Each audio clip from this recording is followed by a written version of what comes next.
I didn't think that I was going to do this today. And in fact, for a really long time, I didn't think that I was going to do this at all. But sometimes there comes a point in your story where you just can't keep it in anymore. What I'm about to tell you is deeply triggering. And I highly recommend that if abuse, SA, or anything like that is detrimental to your mental state, that you don't listen. I don't need my story to be heard at the cost of someone else's mental state. That's not what I need. So I'm going to put a blanket trigger warning. I'm going to say enter this with careful ears or eyes. Um, and I also want to put a request. The person that I'm going to talk about in this story, I'm not going to name him. And I don't want harm to come to him. That's just is not what I want. And I don't want you guys to search or ask a request. I'm not going to tell you ever. I think that even through all those things that have happened, that person deserves privacy. And although I am at a place where I am willing to speak out, this is just one part of a story. And that does not give the full picture of anything that's happened, period. So please proceed with kindness. And also, I am not a perfect victim. I will never pretend to be, and I promise you, I have never been my entire life.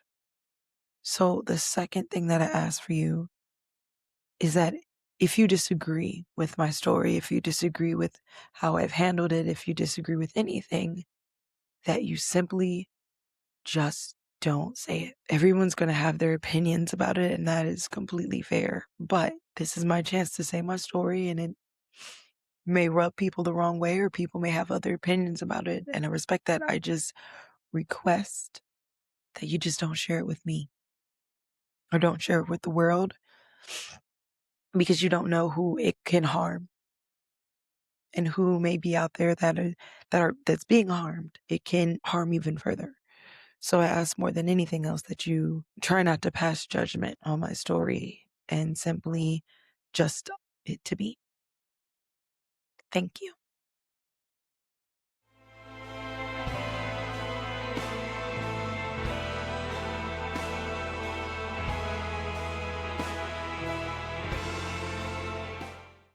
In August of 2023, around August, I went to do my annual training with the Navy.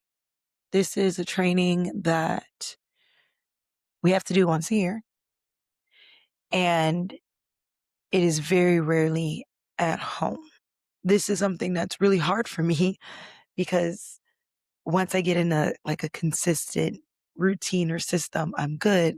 But being away from home for only 2 weeks, then coming back is a lot. Sorry, I'm obsessing about my hair. The summer has made it so dry. Ignore me. It's falling apart at the seams. When I was there, I met a group of people that were really, really cool, and we spent our entire time together. One of those people was Person. Um, and at that time, Person was kind of very attracted to one of the people I was closest with during that AT. And the hard thing is when you are in the military, you become close with people really quickly. And we did, and we started doing everything together. At that time, while that was happening, I was being sexually harassed and touched in places that were not considered my no-no square against my consent. And me being the person that I am, I thought that I could take it. And I thought that I could just handle it. And, there were comments made about wanting to eat me for lunch or wanting to do stuff to me. There were moments when I was driving and a vehicle that you should not be touching someone while they're driving, and someone was touching my face and asking me if I'm wearing makeup, comments about my music, things like that. And they continued harassment, jokey comments, you know, just all kinds of things. and I was never going to report it. But this person ended up doing something extremely bad, and I was asked to write a, a report about it because I was forced to be with this person and another person more than anybody else. And because of that, um, I had intimate details about what he was doing, what he wasn't doing, and everything like that more than anybody else had. I asked the person who asked me to do the report, do they want everything? This person knew what was going on, and they were like, yeah, put everything. And so that's what I did. I did what I was told. I didn't think that this part was going to have such a reaction out of me. I like to feel like I'm so strong. And I think I'm a lot stronger when I don't ask for help. When I ask for help and then things go bad, I think that that's when I lose my strength. And so I wrote the report, and what I wrote in my report got pushed up to higher ups, and they noticed it. And then it was suggested that I file a sexual harassment and sexual assault claim. I sat and I talked to an advocate and explained everything that happened, and then we went through the process of that. I never really wanted to tell my story. I just wanted to keep my head down and get the work done. And I think that's something that the military taught me is to just push through. Even if it hurts, even if it sucks, push through. And that was something I sincerely wanted to do. But I realized that I also had a responsibility. And so I went through with it. I ended up having to go to many other people to file and to talk. For a second, it was investigated by someone who could push it up to NCIS, which was very scary to me. But it didn't go through, which is a little bit more scarier because even though he touched me multiple times, he did not touch me in any place that they deemed sexual, which I disagree about. I think touching someone's face is intimate and just as sexual, even if it's not a sexual organ or body part. But at first I felt defeated. And then when I was leaving, I literally got a call and I expressed it to someone and they pushed it up and I filed a sexual harassment claim. Person was a part of it just because he knew my story and other people because some of them saw it. Some of them saw the way he talked about my hair and my locks. And, some of them saw it from other things. And so I waited for that process to figure itself out. And I was warned that if it took too long, it wouldn't matter because he was getting ready to get out. But I was still encouraged to do it. And so I did. I unpacked my feelings. I wrote it down. I asked other people to do it. And in December, he was found guilty, but there was nothing that they could do because he had already gotten out. And that was the first instance of feeling powerless in the military, which was supposed to be something that made me feel powerful. And it seems so silly when I talk about it because it feels like it was nothing. And I was just angry and I never finished it because what was the purpose? They admitted that this person did these things to me that made me feel this way and in ways that I couldn't even express fully. But there was nothing that they could do. There was nothing that they could have done to protect me. And there was nothing that they could do after. That was the last annual training that I went on. The next month, I found out that my mom had cancer. And I really leaned into a group chat that we had with person and another guy from when I was on AT. And we just talked about silly stuff here and there. And then person and I realized that we had similar kinks. I don't know how we got on this topic. We were probably trying to the other guy, we called him Chuck. He was just kind of so out of touch with life and reality and sexual interactions and things like that. So we were always educating him. And that's how we found out that we had the same kinks. And one day I think I messaged him by myself. And I don't know if I was attracted to him or it was just nice to have someone who shared their same kinks. I was reading a lot of dark romances at that time and it was very explorative for me. to tap into a side of me that I didn't even know was there. I, at that time, had discovered that I really was poly through fiction, which is why I always say fiction is very powerful. I discovered that I really was poly. And this joke that I kept making about having two boyfriends from Savages was actually not a joke. It was me realizing something that I always thought would be the best option for me, and I just didn't know how to ask. And then there was the BDSM aspect of dark romance, and that enticed me too. I'm pretty sure people can psychologically analyze that all that they want. I welcome you to do it because I would love to know um, positively, like do it in a positive way. But that's how we first started connecting. He was moving to a new state because he just finished up specialty school. And so, he showed me a new place. And then we kind of established that we had similar interest. I hadn't been in a relationship in a really long time. At that time, I had only loved two people in my life. at, um, at that time, I was 32.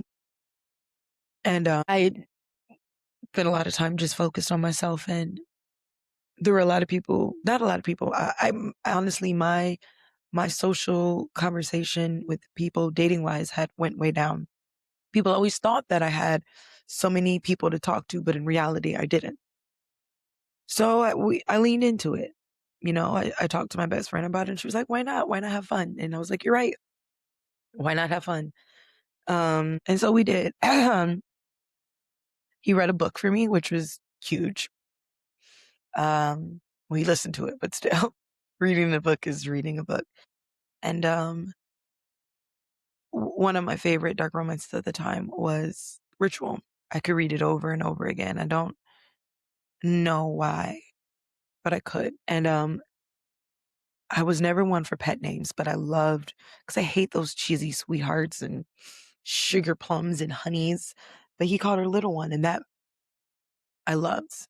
And me and my best friend explored it and was like, oh, well, I love it because out of all my friends, I am the tallest at 5'5". I am the tallest out of all of my friends. And I've always felt like a giant because they were barely at 5 feet. And I've always felt like a giant. And so someone calling me Little One was great. And it was a really good distraction from my mom's cancer. And I quit my job and my life was just in shambles. And I honestly hadn't even processed the sexual harassment stuff. I literally just pushed it deep, deep down and just like let it go.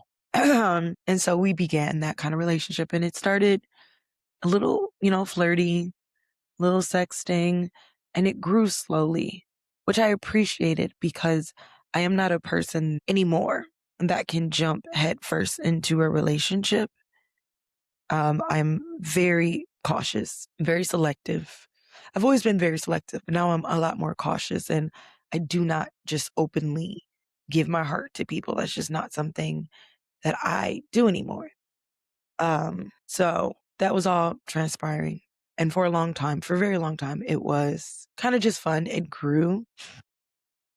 It felt nice to be complimented. It felt nice for someone to see me and to like me in all aspects, for me to get to dive into my like deepest desires and not be judged and talk about some of my darkest things and not be judged. Like that felt nice.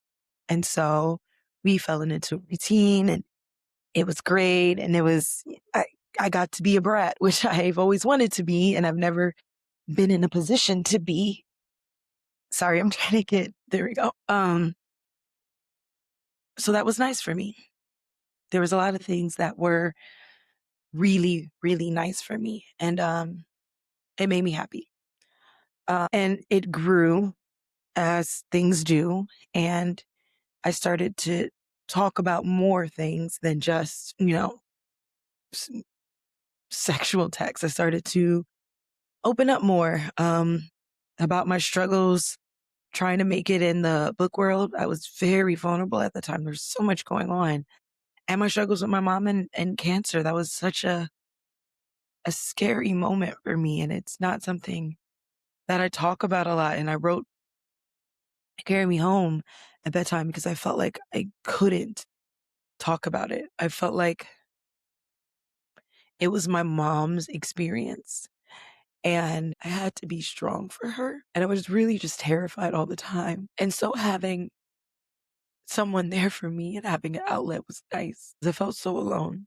And I had my best friend and she was amazing, but she lived so far away and our relationship had changed and we weren't people that you talked to. We didn't talk to each other every day.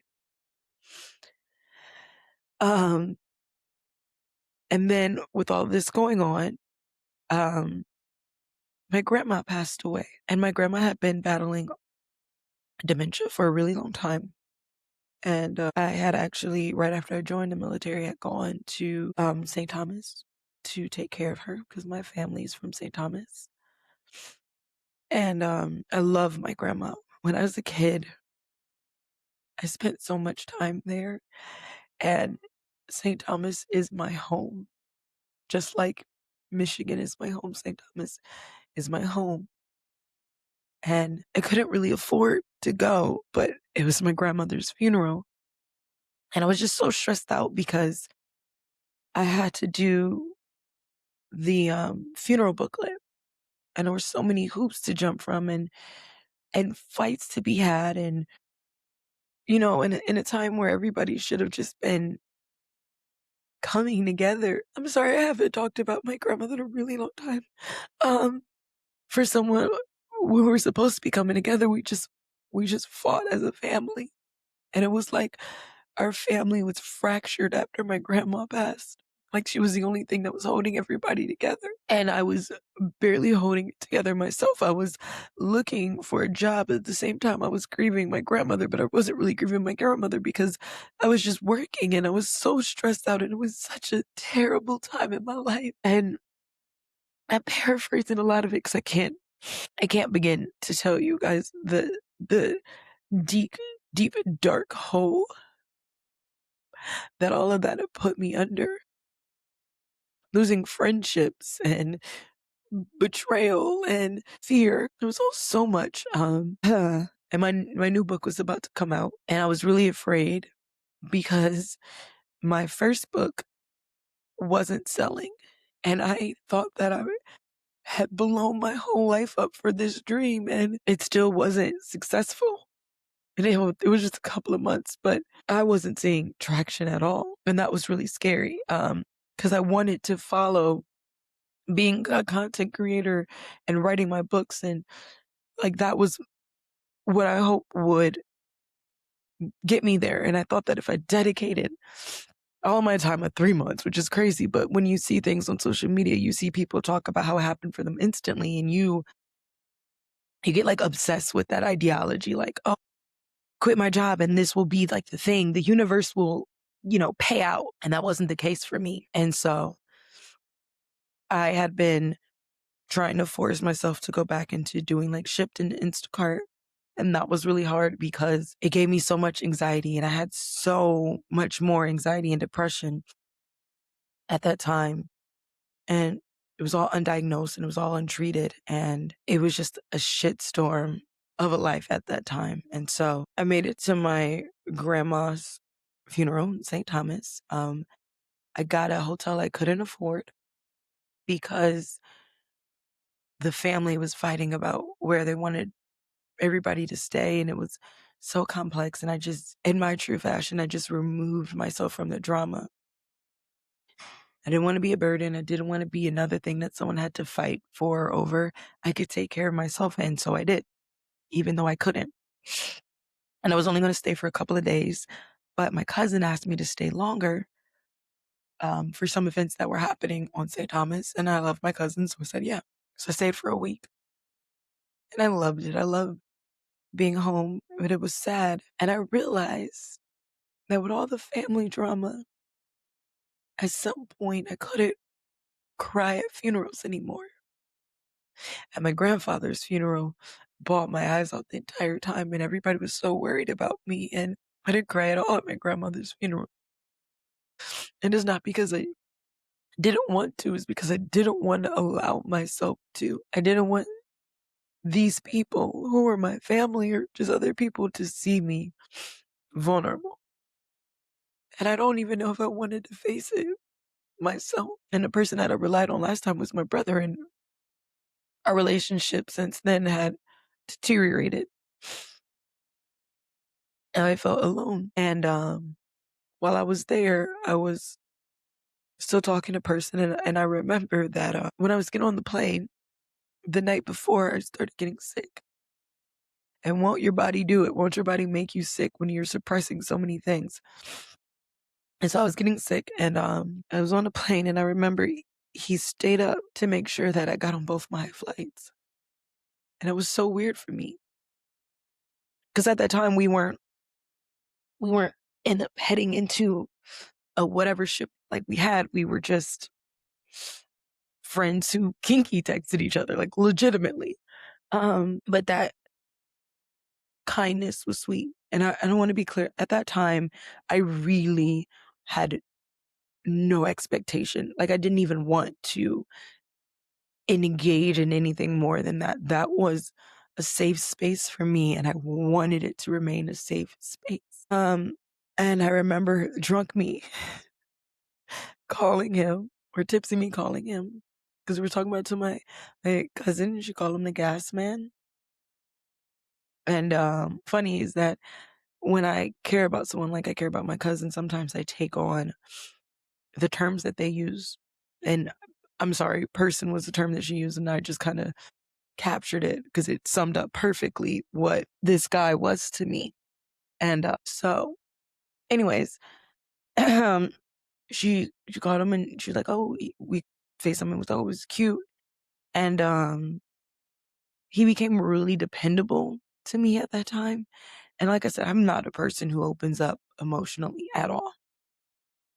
And I kind of did during that. And we had like phone conversations, and we had never really had phone conversations before. But we did then, and something changed. Some of our interactions with each other had changed. And so when I got back, I went to a job interview and everything was going on, but he had mentioned, and we would talk about it in our group chat as if we weren't like engaging with each other. It was really kind of comical. And he had mentioned about him in the group chat. And both of them kind of pushed up the question of, why am I not trying to be with him? Should I try to be with him? Should we make it a go? And I was like, no, like this is just it. But then I messaged him separately, like, is this something that you want? Like, yeah. And like he orchestrated this whole thing just for me to like come to him and be like, is this what you want? And from there we kind of laid out the laws, like, hey, I'm poly. This is how I feel about it. This is what I want. Are you okay with that? Is that something that you want to engage in? He was like, yeah. I was like, okay. We had conversations about what we needed in a relationship, financial, sexual, all of it. Establishing like, hey, you can do what you want. He was the one to insist that like I have priority, and I was like, no, like that's not fair. I don't live near you. But he was very insistent on it. And there was a lot of things he was really insistent on. And I was the one that was like really skeptical about. It's just crazy when I look at it now. It's like, why? There's this quote of, why would you do all of this work to pursue me if you just wanted to hurt me? And I understand that quote to the core. Why would you do all of this if you just wanted to hurt me? Or if you were just going to hurt me? And I think I said, like, I don't, look, I don't. It was the most honest I had ever been. And I felt so good about it because it was the most honest I'd ever been about what I wanted and what I needed and what I required. And so yeah, we called it a personship. That was in July. And it's weird to think about this because all of these things happen so fast.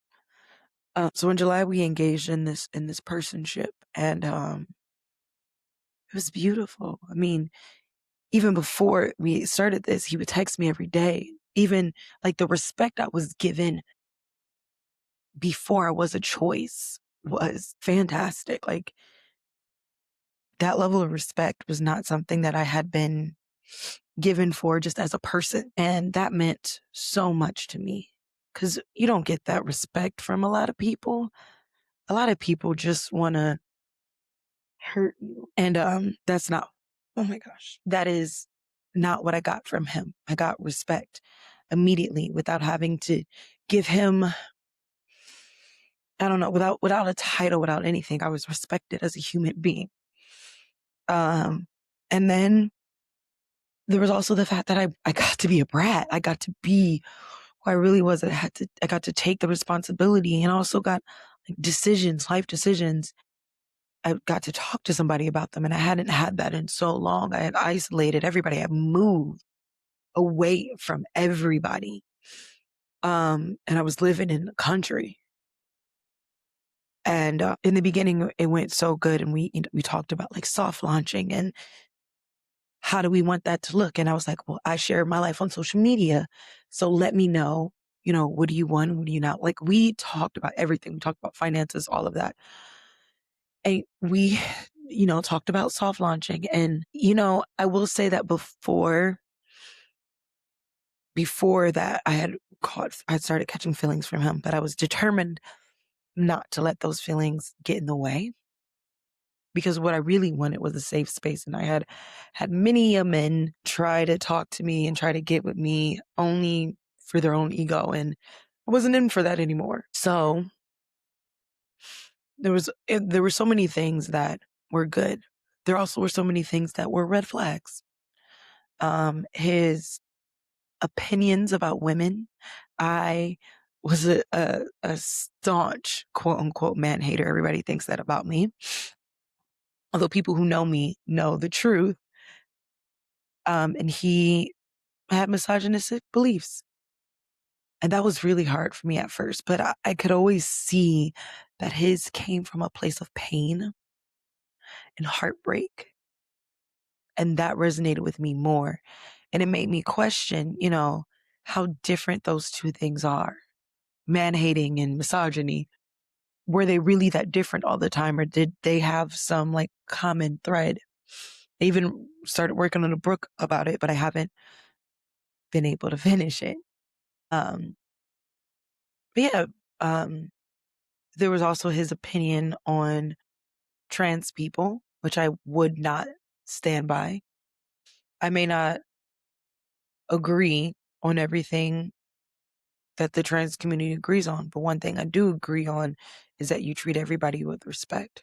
And I am a part of the LGBTQIA community, and you treat people who are in my community with respect. And so one of the first things that when I started falling for him, that I was really nervous about was that he didn't seem to have that respect for them.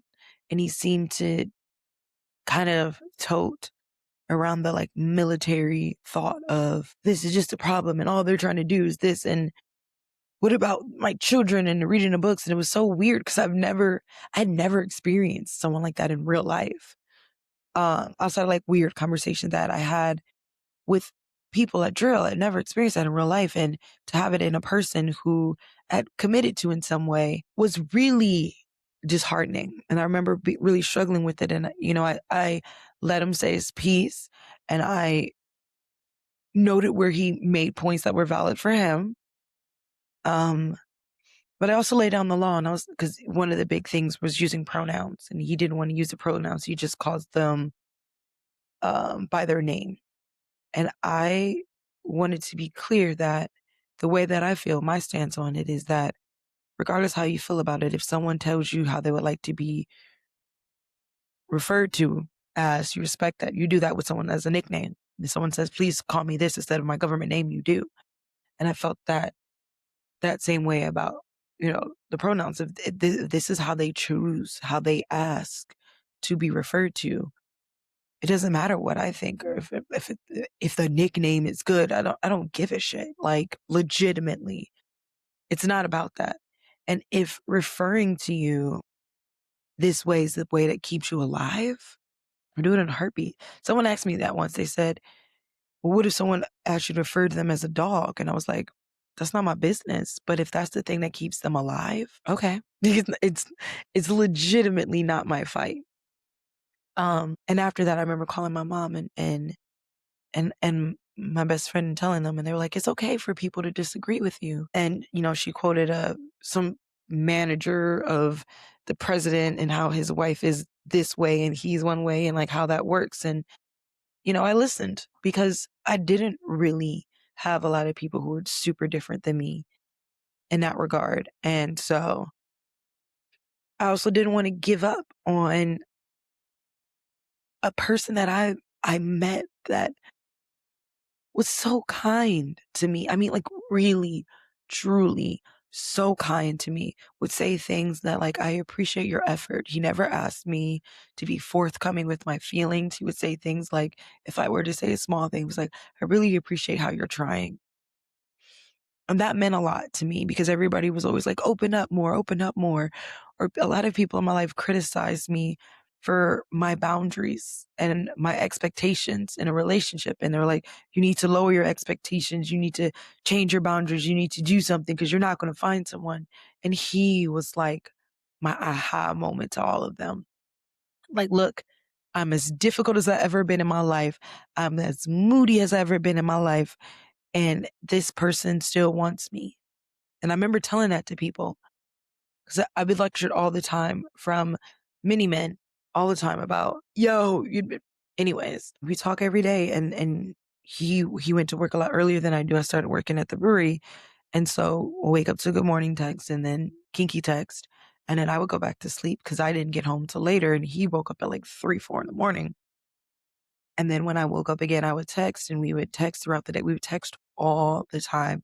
And he was very communicative with me because I have like radio silence is like physically punishing to me. And I was communicative of that too, really early on. There was a day where he like just didn't talk to me and I was like, okay. And I just explained to him, which was so hard for me, but I did. I explained to him, I was like, okay, guess what? This right here is not okay with me. Like, this makes me feel this way. And he was like, okay, I won't do it again. And every time he would have to go on a project where I couldn't reach him, he would let me know and he would let me know when he'd come back and everything like that. It was for that first month, it was perfect. And I realized I really could be poly. And because it felt freeing. It felt freeing to have someone care for me, all of me, and then to be like, oh, he's attractive. And I felt like I had finally accepted some deep parts of myself that I was going against because of how I was raised. And then I acted like a brat because I wanted him to come visit.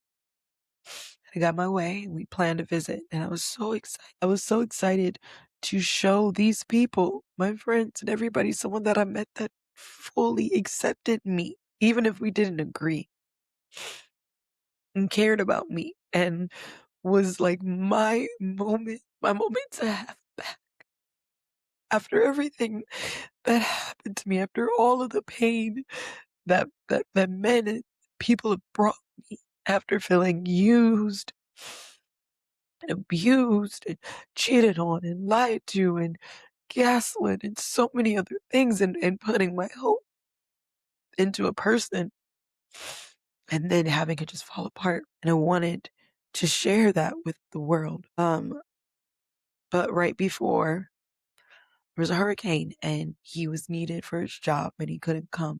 And then his job got more demanding. He had to work more and he was tired. And that's when things started to change. And it was so quick. And I noticed some of the signs, but I wrote them off as, well, he's just tired. He just has a lot on his plate right now. And I think all of that was true. I think he was tired. I think he did have a lot on his plate. And so we continued. It was a little different. We talked a little less, but it was okay. We were still communicative. We fought. That was the first time we fought. It was interesting. He was very demanding in a sense of like, you're not doing this to me again. If this isn't happening, I've had this happen in the past, and I was too.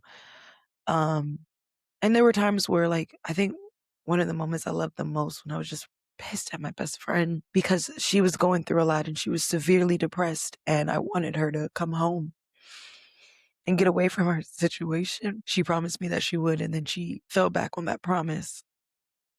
I was so worried about her. And I'm crying because if you guys don't know, she's gone. She committed suicide. And at that time, she was still alive, and I was pissed because she promised she would come back, and she didn't. She let her husband talk her into staying, and I was just like, baby girl, you just need a break, and like, please just come home. Let me see you. Let me hug you. Let me fill you up with love. And I just didn't want to talk to anybody, and so I just ignored him all day, and he didn't even get mad. It's the first time someone didn't get mad at me and I was ignoring him. He said, hey, if you want to ignore me, that's okay. Just let me know. It was the most accepting someone's ever been. Hey, if you just let me know. And I was like, oh, this is fascinating. This is interesting. It's so weird. I feel like talking about this, my whole face has changed its shape and I don't like it. I don't like it at all. Because I feel like my face at that time was a different shape. And when I look back, I see a different shape of my face and I don't like it. I want it to go back. Anyways, so he didn't make it. And we made the decision that I would come to him. And I was really upset about the decision because I spend most of my life meeting other people where they are and coming to them and not having that reciprocated. But I really wanted to see him. And I was really devastated when I didn't get to see him. And I got my nipples pierced for him. Like that's a story for a different time, but it came from a book. And I told him that the next time I wanted to do that was with the partners that I wanted to be that I was going to be with for basically ever. And he knew that. And so he had asked me if I could get him pierced for him, and me just caught up in all the hoopla. I was like, yeah, sure. So we scheduled for me to come there. And I think I paid to get there. And I didn't really have the money at that time either. My mortgage had just been raised $230, and the job that I thought I was going to have, not the new job, the one I was kind of working on the side, that one fell through. And I was really nervous about money, but I was holding out. And so I put it on my credit cards, which were racking up at that point. And also because I was in therapy that I couldn't afford, but I needed to be because I started cutting myself again. And so I flew out to him, and I was so excited. I made a big deal. I told all my coworkers, and I went to work on Friday. I was going to have to go home and change and get ready real quick and then go out to see him. And I remember I had like a wax appointment and I couldn't get my hair done, but I retwisted my hair, and I was doing press-ons at that time, and he picked the color of my nails. That was something that he really loved to do, and I also loved it too. That was like his dom thing and my sub thing. And I remember that right before we were going to go, he knew that I had anxiety. Everybody knows I have anxiety. It's like my calling card at this point. I was supposed to go see him in one state, and he had technically been living in two different states. And he was like, oh, actually, we're going to have to go to the second state because my brother is just got just joined, and he's on his first ship, and his first ship is docked, and he's getting ready to ship out, and I want to go see him. And you're going to you're going to have to meet all my other roommates, like my important roommates. And I was like, oh, okay. But he made it seem like it was so important. It was like, somehow it came up about the way that I dress. And I'm a free spirit. I dress like a free spirit. I'm going to act like a free spirit. That's one of the things that he said he liked about me. And everybody knows me, and everybody knows that I'm truly a free spirit through and through. And sorry. It was a comment about the way that I dressed and how he wanted me to be more button up and not and wear bras and things like that and not wear the short shorts. And the things that he had originally said that he liked about me, all of a sudden he didn't. And a couple of days before I went out, he got really drunk. And it was kind of frustrating me because he worked so many hours, then he would just go out and get drunk, which we all know happens in various fields. And he said something when he was really drunk about, I don't know, slapping me or something to get me to be quiet or something. I don't fucking remember. I remember that it was just off-putting. I was like, you would never. Trust me, you would never. Like, I was very adamant, like, that would not happen. He was like, yeah. I was like, no, it wouldn't. Whatever the thing was, shove my hand down your throat. I don't know. I said, good luck, because that ain't me. And when he sobered up, we had a conversation about it. And that was one of the things that I love. Like, we could always talk about things. And I had told him so many deeply private things about my life. And so with those few caveats going on, I flew out to the first state to go see him.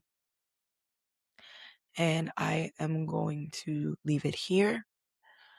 And I will finish the story in a whole nother episode. I don't want to make this too long or too crazy. And I wanted this to kind of be more about like establishment before anything else. So Gabby Gabs Podcast.